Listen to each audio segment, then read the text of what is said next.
want to talk about really how to have the conversation with your buyers. Yeah. Right? Because here's the reality. When I'm meeting with a buyer, because we focus so much on changes. Mm-hmm. Okay. And as we're focusing on changes, what's changed, what hasn't when we talk to the buyer. If we're so focused just on compensation, we're kind of even missing the boat on what the changes actually are. One of the biggest changes is that you have to explain to a buyer. So Mr. and Mrs. Buyer, one of the changes that recently happened, if you've seen the news, is now before we tour homes, I have to have you sign an agreement with me or any other agent before you tour homes. You got to sign an agreement. So let's talk about the agreement, what it looks like. So first off, when you talk about compensation, let's talk about what hasn't changed. This is what we're not seeing enough of. What hasn't changed is buyers have always been here in Minnesota 100% responsible to pay their own agents. Yes. Agents fail to recognize that. Yes. They've always been the ones that says right in the buyer's rep, you're going to pay me. And if the MLS compensates enough to cover that charge, you're going to be off the hook, right? Well, at the core of it, the buyer was still always responsible to pay that fee. Always. Right? So that's not changed, Yep. right? However, in most cases, the listing agent, right, in the overwhelming amount of cases, the listing agent, the listing broker made an offer that they put right in the MLS. So here's what changed.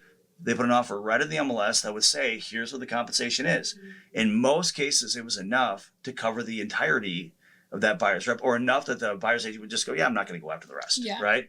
That was 99.9% of it, right? So what's changed really is the transparency around compensation. Absolutely. That's what's really changed. Yeah. So it's not like all of a sudden there's this huge unwillingness that a broker or a seller has to automatically not offer compensation. In fact, there's a lot of willingness. Yeah.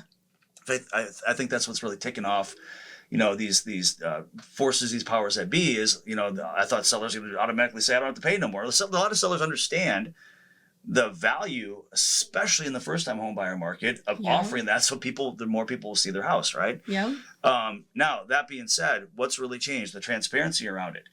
And I can make a phone call to any of the listing agents, and hopefully I can see what their offer is. And some will tell me that just put it in your offer. Yeah. Others will tell me, well, we're offering 2.5 or 2.7 or 3%, right? But the transparency is. The other thing that's changed I'm talking to my buyers about is, where the compensation actually comes from. It could come from the broker. That's always been that way. Yeah. And a lot of it's still going to be that way for now. It could come directly from the seller. That's a newer avenue. We didn't really see much of that before. And then, that's going to be something that we include right into the purchase agreement, just like any other, negotiable cost or fee or term, I should say, right? So that hasn't changed. Really what's changed more than anything is just the transparency about this. And now we have to have this conversation. Before, it was never even part of the purchase agreement. It was just assumed through the MLS. This is what the compensation was. It was barely talked about. Yes. Now we have to have more of an open conversation. Does that mean that you're going to have to reach out of your pocket and pay me? Well, not necessarily. In fact, most likely not. As a buyer, you're going to negotiate that as one of your terms. Yeah. You'll get to decide, what you want to pay yourself or have somebody else pay. That's freely up to you. And the good news is, right now, what has changed is an agent with strong negotiating skills. While you need a good agent, the strong negotiating skills has never been more important. Yes. That's where you get to sell your own value, right? Which I think that's where people have a hard time. Is one is just having, that transparent conversation because they think it's hard. But even harder yet is why me? Where is my value, and why do I deserve this? Let's say $10,000 commission check. And I'll tell you this is where I think this is good. Not bad, but good. Yeah. Where I'm happy with the change.